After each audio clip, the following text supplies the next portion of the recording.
Good afternoon, Bournemouth fans, and welcome to the second look. A chance for us to take a comprehensive look at the last Cherries game. And in this case, it's our draw at Deepdale with Preston North End. Bournemouth went 1-0 up, but we went to concede in the second. Maybe you could call it the archetypal game of two halves. With me to discuss it, we've got pod regular Jeff Hayward. Jeff, how are you? Fine, thank you, Sam. Excellent. Tom Jordan's here too. Tom, you all right? Yeah, good, mate. And Tiggs is here as well. How are you, buddy? Yeah, not too bad. So, Jeff, 1-1 before the game. Maybe we'd have taken a draw, but based on the performance that we saw, especially in the first half, I think lots of Cherries fans are going home disappointed and feel disappointed this weekend. Are you the same? Deeply frustrating match to watch. Not just the constant bloody buffering of the live stream, but the actual performance was good first half, and I think Preston were decidedly average, and that's why I feel we're a bit cheated to only come away with a point, because should have won that game. But before the game, you might argue that a point could be okay, Tom, based on Preston's really impressive performance at Dean Court earlier in the season. But their form indicates, they're mid-table, they're very up and down, and they've been very up and down since. So it was a good chance to get 3 points on the board. Yeah, I think at the moment we're not in a position where we'll be taking points. It's a difficult one, but if we were in a better position in the league, then we probably would be saying a point at Deepdale's a pretty good point. But I think, like Jeff said, I was actually surprised at how average they were, because they were so good at Dean Court. But I really didn't think much of them at all. Obviously we'll get onto the goal that we conceded. Apart from that, they didn't do anything. So really, really frustrating. I think, look at it in the bigger picture. Watford, Bristol City, Preston. Yeah, it looks all right. 7 points, doesn't it? I mean, we probably would have taken that. But when you've got 6 on the board, you take the lead against Preston. They're not really offering much.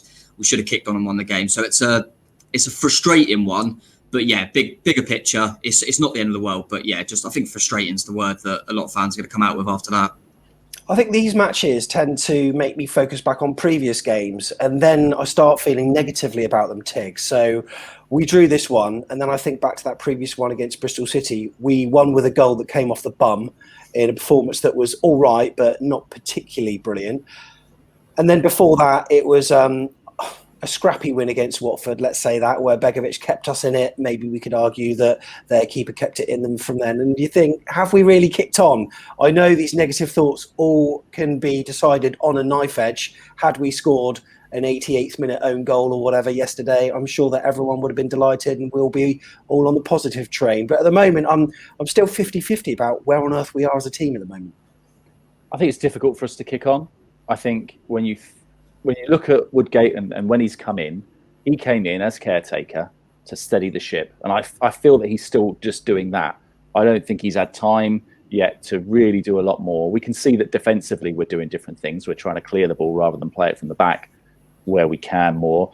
But now he's got a week with the players, Sam. I think we can probably judge him a little bit better next week, and then again after the international break, as to whether we are going to kick on or whether this is going to be maybe steady the ship is going to sum up the whole season. But I think the next month is going to make the big difference. Do you know what, Sam? This is a time full of cliches. Every player that is coming up in front of the press is saying, take one game at a time, 7 points out of 9 in a tough week's not bad. The problem is, as fans, what we're seeing is all the other teams, right? 2 96-minute penalties, dodgy penalties for Swansea to win games. Yeah. Who'd have thought that? Reading winning again, Watford winning, Barnsley on 7 straight wins, and here we are sort of getting a point where we should be one of those form teams that you think we should be talking about 3 wins in a row, and instead we're talking about 2 wins and a draw, and that's what's deeply frustrating. For me, it doesn't feel like at the moment we deserve to be in the playoffs. I mean, I know we're not, but if we did make it at the end of the season, Tom, it feels like so many other teams have had this kind of run. I mean, Barnsley, so impressive. Watford obviously have had their runs, but Bournemouth, we've not really done it consistently all this season. So it wouldn't be incorrect for us not to be in the playoffs at the end of the season. No, I think you end up where you deserve to be. So we'll see what happens come the end of the season. But Yeah, I mean, I suppose you can look back and say that start of the season where we went on, there were too many draws, but we went on a massive unbeaten run, didn't we? The most in the country. And I would have thought a lot of opposition fans would have been going, Bournemouth have not lost again, and that's just, but we all knew, just watching the games that it was kind of a little bit of, it was a bit false, wasn't it? We weren't playing brilliantly, but we seemed to be digging it out better. We just consistently inconsistent, I would say we are. We just seem to... every game, I'm not really sure what we're going to do. I would almost argue some of the games where I think we're playing better, we're not winning. And then when we're having a scrappy performance, we're getting a win. There's no real kind of... It's frustrating because I looked at it yesterday and thought that probably the best first half under Woodgate. If it wasn't that one, it probably would have been QPR. We didn't win either of them. It really bizarre. And then games where we weren't as good, we've got over the line. So... it is a weird one, but we all saw it yesterday. It's felt a little bit inevitable when we just couldn't get that second goal, and that's been a constant throughout the season, I think. So 2:00, teams came out, Tiggs, unchanged for the third game in a row. Same 11 that have played 3 matches in 7 days and a little bit. Did that surprise you? Because it really did with me. I thought he'd make some changes. Oh, yeah, definitely. And he did speak after the game about some of the players that weren't in the squad. So Billing wasn't in the squad, and Norrico, because they'd had knocks very recently in training. So potentially, I think they were the two players that I was thinking that he might bring in. Certainly Billing. But on the other hand, I thought to myself, well, that's good because he's left it consistent. As long as you're trying to keep those players on the pitch fresh by using the substitutions that are available to you, then that's going to be absolutely fine. I'm sure we'll get to that later. Jeff's deep in thought about that. So anyway, it all started 3:00. Fake crowd noise inside the stadium. There's been a few places that have done that this year. As a player, Jeff, do you think you'd prefer that, or would you just prefer the raw silence? Well, as a player, I've always been used to raw silence when I've been playing. So I would have found that very off-putting yesterday. I don't know what the players make of it. Does it make a difference? I mean, that first half showing, it didn't make a jot of difference. And like I say, I was wondering, did the players feel like we used to on Sunday league matches? Do they feel like that when they go out now? I didn't hear the sarcastic slow clap at any point. That's what I'm used to. I tell you what, though, Bournemouth fans wouldn't have been slow clapping after what was a very energetic first half in general. But once again, Jeff, we get into these incredible positions, but the final touch is lacking. There's always an underhit pass or an overhit pass, or we're just not finding our teammates. And as a result, attacks break down, Preston can clear. We did score, of course, when we scored, but there were so many amazing opportunities and some fairly good build-up play, but the final product wasn't there. We had some good chances. There were also times where it seemed easier to create a chance than to muff it up, and we kept muffing it up. There were simple 3-yard passes to the overlapping fullback, and it happened on both flanks. Junior was guilty of it, Arnie was guilty of it, where they just either totally overhit it, underhit it, misplaced it. It was easier to make the pass and to create a chance. So that was really frustrating to watch. The actual chances we did create, Lloyd Kelly had a cracking effort. Keeper Everson made a great save, and I thought Arnie was very unlucky with probably our best move of the match, where he flicked it in at the near post and the keeper made a point-blank save. So, there were some good opportunities that we failed to create. Junior falling over when it would have been easier to have a shot and score again. And what is it with us? Why do we seem to play better against teams that are above us than those teams that are beneath us? Looking at the teams where we've dropped points this season in the bottom 12, Preston, we've got 1 point out of 6 against Preston, 0 points out of 6 against Wednesday, 1 point out of 6 against Derby. QPR 1 point. Yeah. QPR 1 point out of 6. What is it? And it's not that we play badly against those sides. We play well. We have a lot of the ball. We're in this frame of mind where football is a game not measured on who scores more goals. It's on who's actually got the ball more. And if we're winning the league by a country mile, if you did it that way, sadly, there's a lack of ruthlessness putting teams to the sword when we are on top, and it's super frustrating. Do you think these sort of teams see it as a scalp, Tiggs? Do you think that they're looking at Bournemouth, ex-Premier League side, they're going to play a low defensive block, and to get a draw against them or to get a win would be a fantastic result, and obviously give their own side a lot of confidence? So they're really well drilled against us, whereas maybe the boys at the top, are less focused on staying solid at the back, perhaps. Yeah, I think you're right. I think when teams come to play us now, because we've got that Premier League tag associated with our name for the last 5 years, it probably helps them get motivated. That shouldn't really impact upon our play. What I see is a complacency that drifts in that we just think that if we keep the ball, we'll win the game. I think that's going to take a long time for us to coach that out of our players. I felt that this time last year we were having similar conversations about how when we play against teams that are higher up the league, we tend to turn it on, and when we play against teams that are lower down the league, we tend to just sort of not really put them completely to the sword. So I think that is something that teams come and they know to expect from Bournemouth actually now. I think that's part of our makeup. It's going to take a long time to get rid of.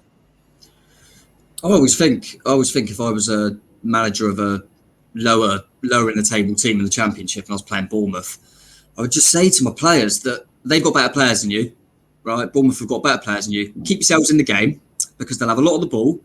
So make sure, you're still in the game come 70 minutes, something like that, 1-0 or you're level.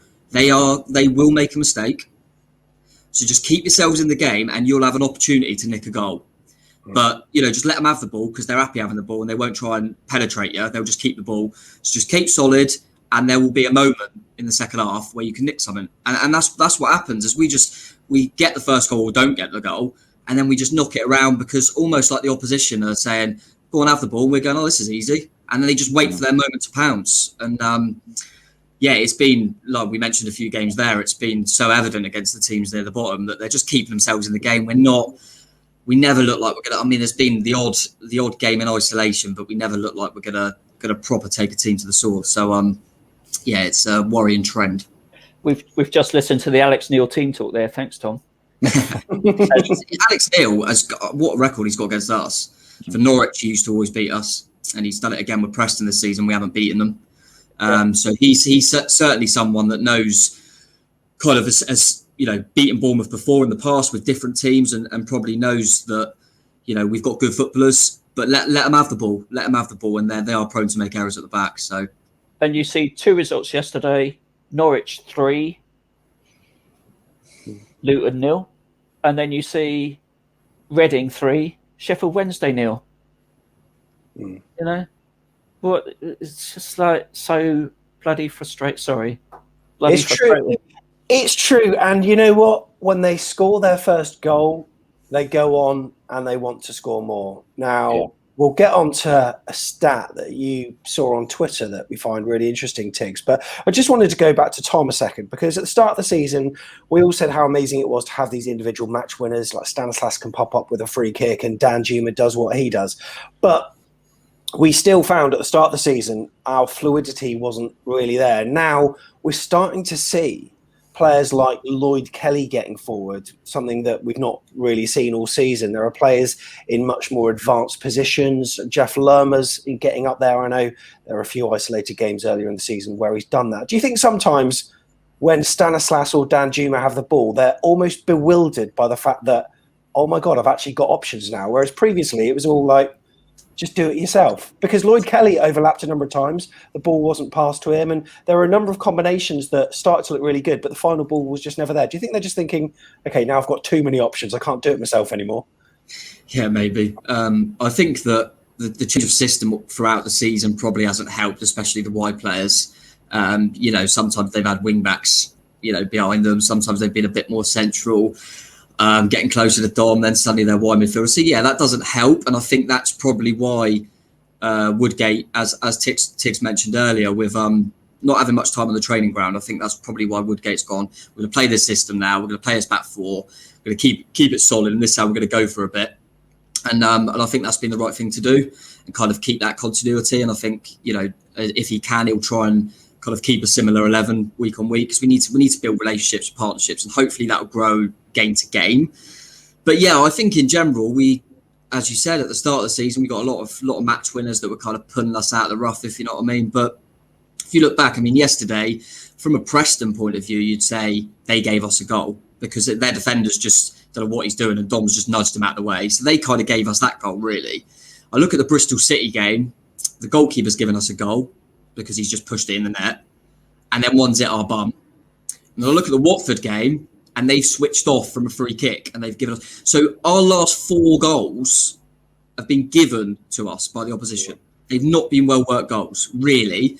Obviously, you try and look positively and go, quick free kick from us against Watford, that was good thinking, good chasing down from Dom yesterday, of course. But what I'm saying is the opposition will all say they were big errors.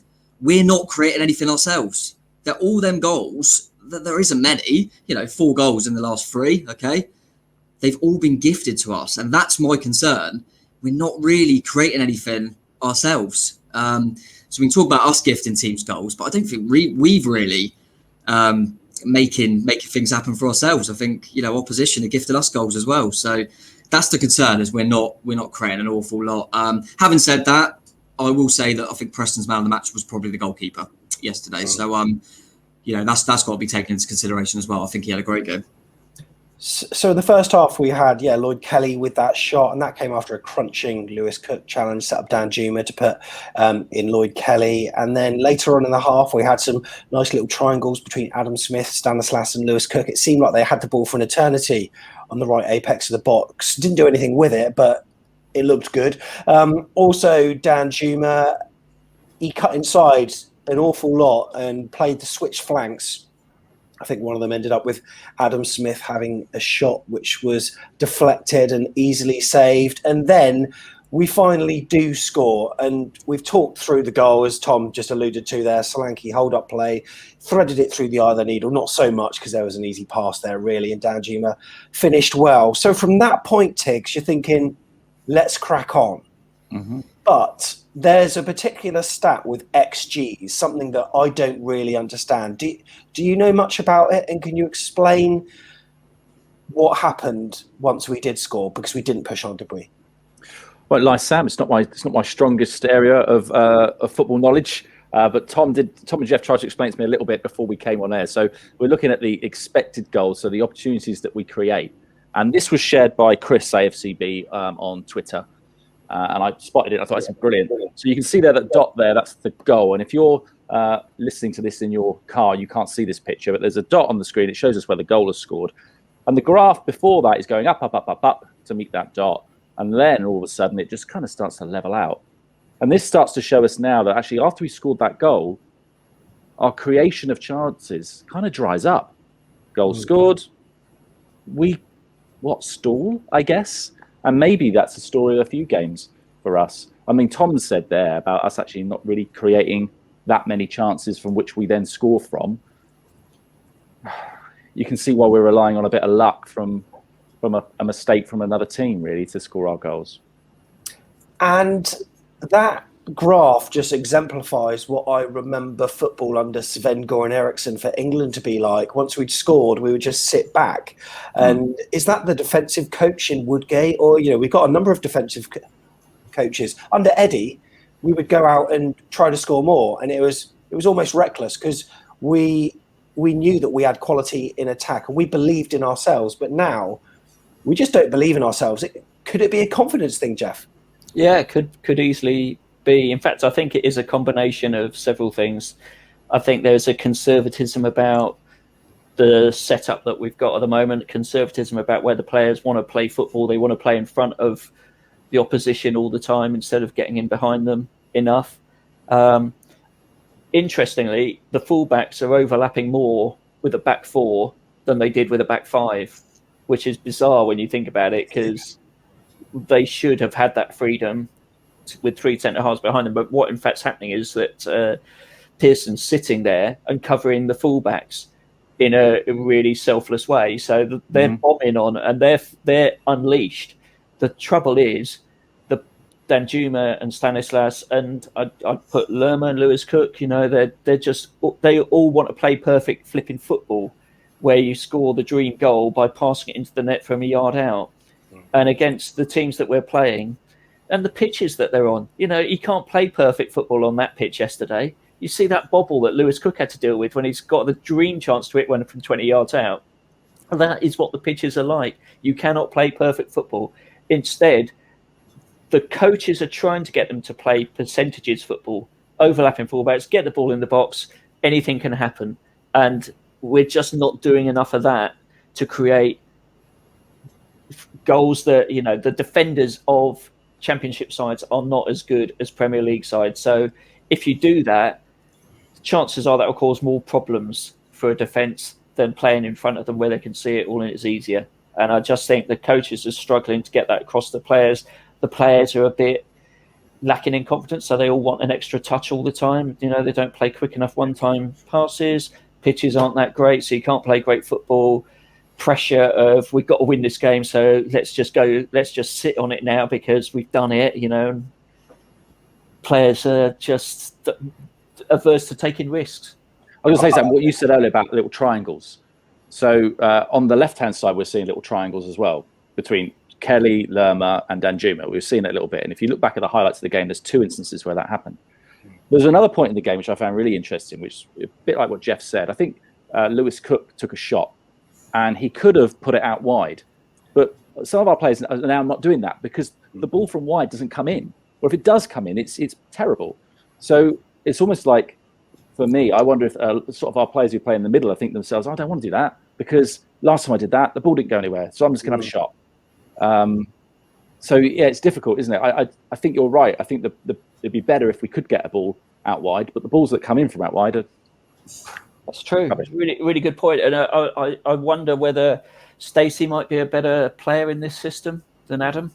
He's just got more drive to get past the opposition fullback and pull it back. And you know, the goal against Burnley was a classic case in point. I think Kelly yesterday was actually one of our best attacking outlets. Probably the 50 or 60% of the chances we got came from that left-hand side and from Kelly putting it in from the left flank. I think I've seen a lot of Adam Smith recently, which seems, you know, the more his career's gone on, I almost think he's better without the ball than with the ball.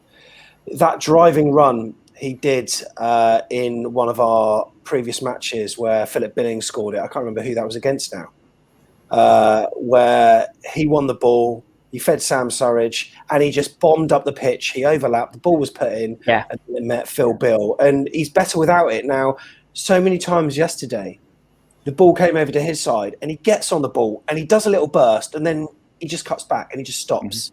That's right. And that I'm finding really frustrating.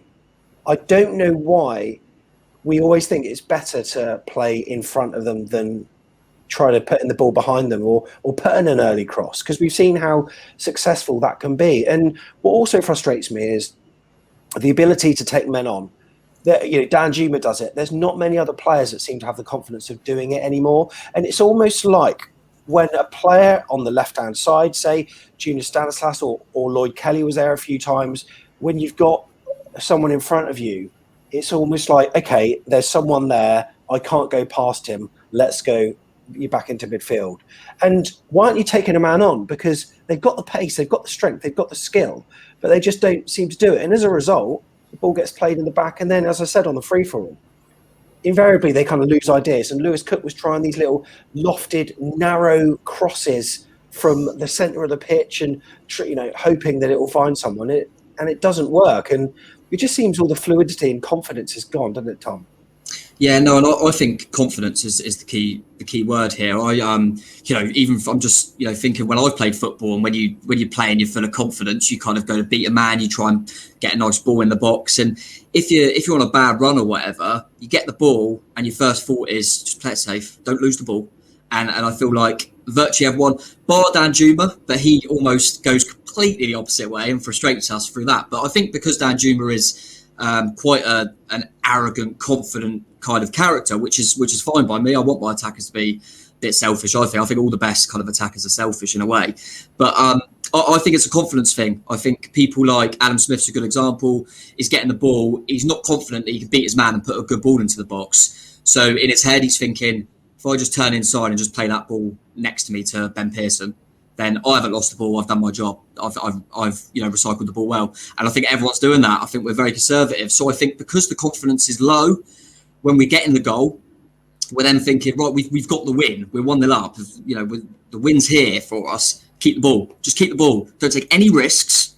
Don't be brave at all. Be very, very safe and just keep the ball, and we'll win this game 1-0. And that's what's going to happen. Unfortunately, teams are pressing us, and we've still got that error in us. And then suddenly we're chasing the game. And I also feel like, probably we'll get into, I felt like it's difficult because we haven't got the best options, but I thought we could have changed it a little bit earlier yesterday. We never put it this way, when we go level and then we've got to go and win the game, I never thought yesterday we'd go and win the game. I never felt that we'd go and win that game 2-1. I almost felt like we'll just have to take a draw now because there's more chance of them winning it. We don't look like we can kick on to another gear, which was frustrating. But yeah, I think we just we are literally trying to get a 1-0 head start and then see the game out. And I don't think it's different if you get the goal with 10 minutes to go. Of course, then you've got wins in the bag. But when you've got so long to play, I don't think we're good enough at that kind of job to just see the game out at 1-0. I think Philip Billings' impact when he comes on is actually underrated, and he would have been a great player to bring on yesterday. And can't believe we're saying these words because there were some performances at the start of the season where we wouldn't have been saying that, but we did have options there. And Tiggs, did it surprise you that we were leaving these substitutions for so long? Because I think it was mid 70 to 80 minutes when it happened. Yeah, I completely agree with what Tom said. I just sat there thinking he's got to change something. He's got to change something. There's no way we're going to get back in and win this game unless we do. And then he waited and waited. And then when we did change it, the changes weren't... We've got quality on our bench, but did we bring on the type of player that is going to turn a game around? I mean, we had players that we brought on, but then we changed formation to adapt to that. So Shane Long, I don't think he's going to... He has got a few goals, and there is a chance that he might get called back up to Ireland again in the international break as a result of those goals. But we've watched the games, and we know what those goals were like. They're not they're not what perhaps people who are just watching it come up on teletext are expecting. What decade are you living in? But I mean, what Tom said was exactly right. It didn't feel like we were ever going to win that game unless we changed something considerably, and we didn't. Woodgate doesn't know the players very well either. We shouldn't forget that. How long's he been at the club? A month, just over. It's not long. And maybe he's not really aware of what players like Jayden Anthony or Kilkenny might be able to bring. So in that sort of tight game, you're not going to trust somebody you don't know to just throw them on. Whereas actually, Jayden Anthony might have been a better option than Shane Long yesterday. I think I think Woodgate said it in pre-match, talking about the youngsters and stuff, and he said openly, well, I've never seen him play 90 minutes. I've never seen him play. And I think Tiggs alluded to it earlier. I think this week's going to be important because it's probably the first week he's going to have with the group on the training pitch because we've had midweek games all the time. So I think from Woodgate's point of view, I think he's done well in the sense that he's thought, I haven't got enough time with these group of players to make any sort of real, massive change. So what I'm going to do is I'm going to have a consistent kind of back four and like we alluded to, and just kind of get us solid and hard to beat and hope the flair players can do it. But yeah, he certainly doesn't know many of the backup players. I felt yesterday when he brought Shane Long on, which remember he might not have done if Lewis Cook hadn't got injured. The first change was enforced.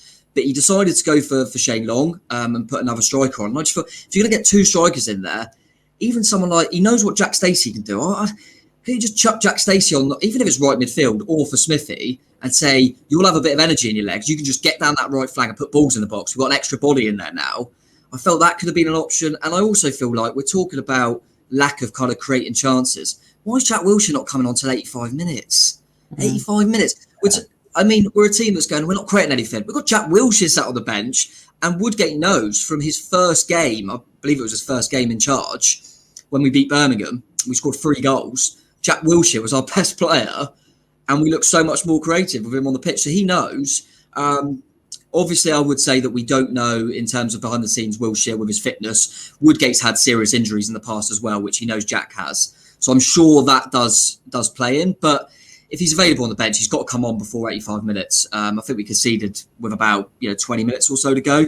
I think as soon as we concede, you get Jack Wilshere on, and you take off a Lerma or a Pearson and be a bit braver. But like we've alluded to, I don't think we're confident enough to be brave. So I think we're almost, when we are conceding, we're going, just don't lose now. It's a shame we didn't hang on to the 1-0, but now just don't lose. Because I just think the confidence is so low that we're not in a position like we saw so many times under Eddie, where we just go for it. And it's a difficult balancing act, but we do need to be braver. I think that's a key thing at the moment. This may seem like a weird thing to say, particularly after Watford, but I think we're also too nice. Key players in the team are too nice. Junior, mate, you've got to be looking to score every game and be ruthless about it. Danjuma, once you score one, go for the hat trick. Don't feel I've done it. Don't sit back and think, you've done it. It's not what Sterling does for Manchester City. There's an arrogance about the same sort of arrogance about him as there is about Arnie, but Arnie's kind of a bit too laid back for his own good, and I think a lot of our players are a bit like that. They're kind of, when you've got a team under the cosh, kill them, be ruthless, put them in their place, and we don't have players with the character that do that. No, and I think that's we've mentioned it a few times. I think that's a big thing of confidence again, as I think we're getting that first goal, and we're so scared about getting the second and taking too many risks and then getting caught up the other end that we're just being so safe and conservative in our play. And you don't know if it's a bit being told from coaches or not. I don't know if they're saying, once you've got the goal, calm it down, keep the ball. But equally, I think we've, to give Woodgate credit, he has tried, like we've mentioned, to bomb the fullbacks on and stuff like that. So that's not conservative. That's trying to do stuff. So yeah, it might be the character of the players, but we've alluded to it a few times there. Does everyone else agree that I feel for him? But Junior Stanislas on the right-hand side, you almost might as well not play him. He doesn't do anything from that right. I appreciate why he's playing over there, but he's so ineffective from the right. I would almost think, just play Stacey and obviously we haven't got Brooksy available at the moment. Just play Stacey and Smith as a pair down the right, maybe. But it seems like he's a completely different player when he's on the right. And we know that he can pull out a bit of magic from nowhere. I thought it was very evident yesterday that when we needed a goal, we decided to take him off. That said a lot about his performance, because you normally just leave Junior on the pitch, and we decided to take him off. And I don't like him off that right. I really don't.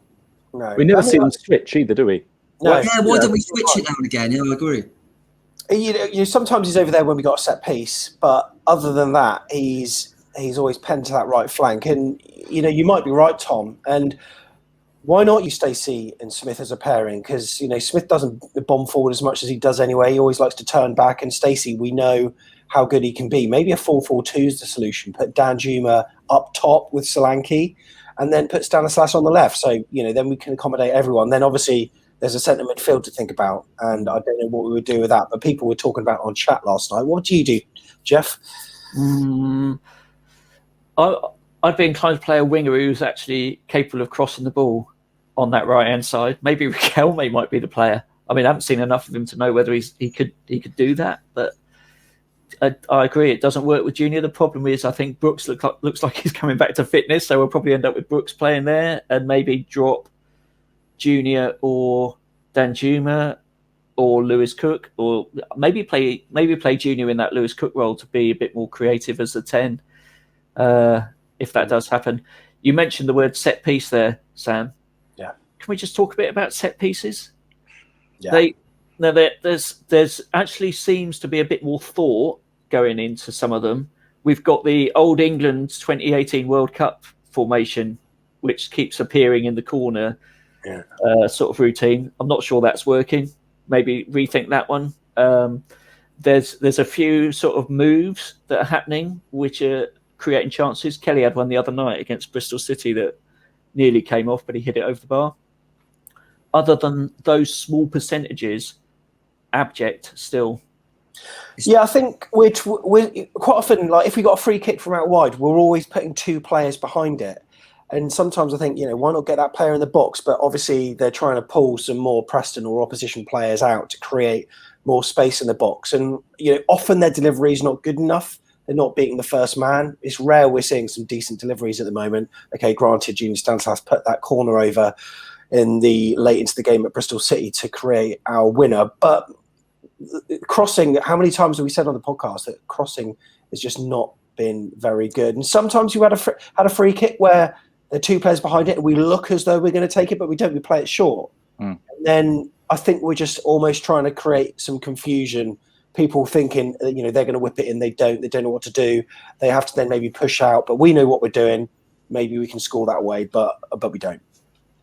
I don't know why we're overthinking it. I look at the game as a whole. Jefferson Lerma wins every header in a game. He wins so many headers, that guy. I think it was Bristol City. He won all 10 aerial duels or something I saw. He wins so many headers. Steve Cook wins most of his headers. Carter Vickers wins most of his headers. Why are we not just putting the ball on their head? I mean, surely, when was the last, I don't think ever, that we've got to March and Steve Cook hasn't scored. He's always gets a goal, that he always pops up from a set piece. I can't even remember him really having a chance this season because the delivery is just poor. But it's not, I would understand there was a time, especially back away, where we'd always have a really small team, like kind of an under O'Driscoll or something, and we'd try and be a bit clever from set piece. I always understood it because I thought we're not going to win the header. But really, like the three players I mentioned there, they win headers all game. Why are we not just chucking the ball in their head? I don't. It's really frustrating. As much as he doesn't give a lot in the game, I suppose Rico's maybe our best set piece taker. But then Stanislas, he's got a good cross, and then why can't he just put in a good ball? And I think what Jeff was saying there about getting a winger that can get a ball into the box. Obviously, we don't know. Hopefully, Raquel May could, but we're not really seeing him.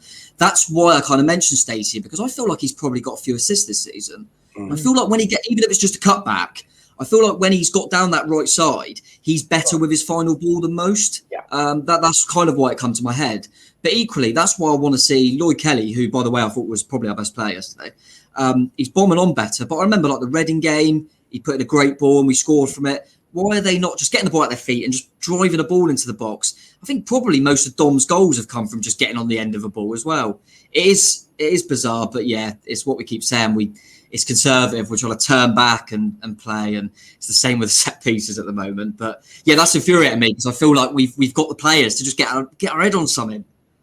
Yeah, we won't go on about it, but we will mention their equaliser. And I tell you what, if you watch the alternative angle footage on the AFCB.co.uk website, you'll have seen that when we equalised against Bristol City, Steve Cook shouted, "Hey, Butterfingers!" And it was Butterfeet against Preston as Tiggs took us through it. It was a dodgy clearance, wasn't it?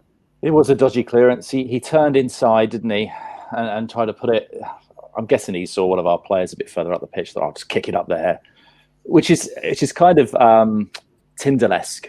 I think Jason would probably tell him to turn inside and pass it to somebody, whereas Woodgate would probably say, "Clear it, get it off, go to your outside." But yeah, he didn't see the man, and it was who was it for them? Johnson. And all game he was a niggling, irritation to our players, and he got a yellow, didn't he, quite early on? And there was an argument that he could have maybe, if he hadn't got that yellow, he might have got a yellow later on for some of the other things he was doing. So of all the players to score, that was really annoying. Yeah, he just didn't think in that moment. But I think again, it all goes back to potentially how those players have been coached to play up to that point. There's an instinct from Steve Cook to want to turn inside and get the play going again. I don't think that's the way that we're playing at the moment. I think that's the way that we're supposed to be playing at the moment. Oh, so 1-1 then, and we're 7th. Barnsley a point ahead, Jeff, with a game in hand. They look unstoppable. It's crunch time now, isn't it? It really is crunch time. And there were times in the last couple of months we've been thinking, you know what, we should be able to make the playoffs fairly easily. And there was always that outside chance of automatics. But in my mind, top two's now gone. Is that the same for you? Top two's gone. But next week, we said this before, the Cardiff and Watford home games. Next two home fixtures are critical. Barnsley on a really good run. jammy Swansea, who seem to be nicking everything in the last minute. And 6 points from those two games puts a completely different complexion on how we all feel, how the team's going to feel going into that cup game against Southampton, and how we're going to feel going into the final 9 games of the season after the Swansea. This actually may not be a bad thing, because we went into the Watford game thinking, I'm not sure about this one. And I'm going into these two games thinking I'm not sure we're going to get points out of them, let alone wins. Maybe that's the sort of motivation that motivates these players. It worked in the Watford game. We had the best team performance we had all season. Need exactly that against Barnsley. We need exactly that and more probably against Swansea. Perfect games for us, in my opinion. The way we're set up, we keep talking about how we struggle with these teams with like a very defensive mindset, and we struggle to break them down. And then when we come up against teams that were on a bit of form and were feeling a bit better about themselves and wanted to attack more, Bristol City and Watford, we got 6 points. I think it's the perfect game. I think Barnsley are on fire, which I think will obviously make it difficult, but it will mean they'll probably be a bit more open because they'll be confident. Yeah. And I'm hoping that will in turn leave gaps defensively where people like Dan Juma will get a lot of space on the counter attack, and it will have a lot of one-on-ones, which could help us. It will just be about keeping the door closed, because Barnsley are a very good attacking side. It's making me look good, because as much as I said that we'll win the league, which is probably not making me look good, I think halfway through the season I said, I've got a slight feeling that Barnsley might have a run, because it's a really weird one. I keep saying it. We beat them 4-0, but I thought they were really good. And they're a young, hungry side, and I'm hoping that if it's us two fighting it out for the playoffs, for example, I'd like to think a little bit of experience might help us. But I genuinely think it's a good game for us, because I just feel that they will be, as long as we keep the door closed, I think they'll be quite adventurous, and I think we'll find some gaps. But it's going to be a difficult one. But I'm quietly confident. I don't know why. Oh, mate, you're always really don't know. Mate. If you think about it, though, if we did get 2 wins, we did it against Watford, against Bristol City. If we did get 2 wins, then we're looking at these 5 games that we've just had, thinking a return of 13 points out of 15 is excellent, Tom. Exactly, we're on our way. We got to keep looking at it like that, and we kind of like 2 games and see how we go, and just kind of, Woodgate's very good at saying, it's the next game, and that's what we got to do. You've got to take it in isolation, because it looks like we mentioned, it looks good the last 3, but take it in isolation. We should have won yesterday, so it's a big couple of games, big couple of games. But I'm hoping that, like I say, it will be a nice fixture for us in a weird way. But they're a good side, so. But I think it's really important that we've got a week on the training ground for Woodgate. It's probably the first time he's had that. We haven't got a midweek game. I think that's going to be really good for him, and get the players fresh and get them recuperated, ready. So, I think weirdly, as much as I think it's all about just plugging away, making sure we get in the playoffs, and then just turn up in the playoffs, because we ain't going to get second now, in my opinion. It's all about I think we're probably just getting the playoffs. And then once you're in the playoffs, anything can happen. It doesn't matter if you finish 3rd or you finish 6th. It doesn't matter. It's just them one-off games. And then, 3 games, hopefully, in the playoffs. And so anyone that gets in the playoffs, you can go up. So we could end up, playing, say, Brentford, who come 3rd, for example. We've been brilliant all season. We've been pretty rubbish. We've got just as much chance of them of going up. So just plug away, get in the playoffs, and somehow skank our way to promotion. Come on. That would be lovely. I don't know what the stats are like, Tiggs, about teams that finish 3rd, 4th, 5th, 6th. Usually it seems to be the ones that finish 3rd are more likely to go up based on the fact that they've had great form and a lot of confidence. But there have been a few occasions where the team that just creeps in manages to get to Wembley. That could be us. That could be us. And fans might even be there. That'd be amazing, wouldn't it, if we could get there? Now you've said that, we'll end up going on an amazing run, finish 3rd, and then get beaten by Barnsley, who finished 6th, won't we? Now you've said that, Sam. It's definitely. The thing is, you look at the games coming up, and it's in our hands still. No one's going to go the whole rest of this season winning every game. So there is still a really good chance. You look at some of the teams we're facing the teams that are in the playoffs, a lot of them. still. And we play better against the top half teams because they play more expansive football, and we seem to get a lot more opportunities to score goals. So we're playing more. We can play more expansive football, and we can nick points off the people who are around us. That is what we need. So it's still looking rosy in the garden if you don't look too closely. I like that. I like that analogy. Well, I think that just about wraps it up. Yeah, nice to have a week off. I'm sure there'll be some more content coming out on the channel throughout the week, and yeah, we'll be back on it next weekend. Tom, thanks very much. Thank you, boss. Cheers, Tex. Thank you. And Jeff, as ever, we'll be seeing you tonight with Robbo, won't we? Looking forward to that. Can't wait. Yeah.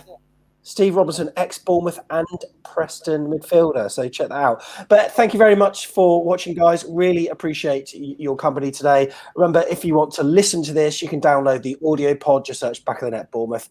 And whilst you're at it, why not give us a 5-star review as well? Until the next one, see you soon.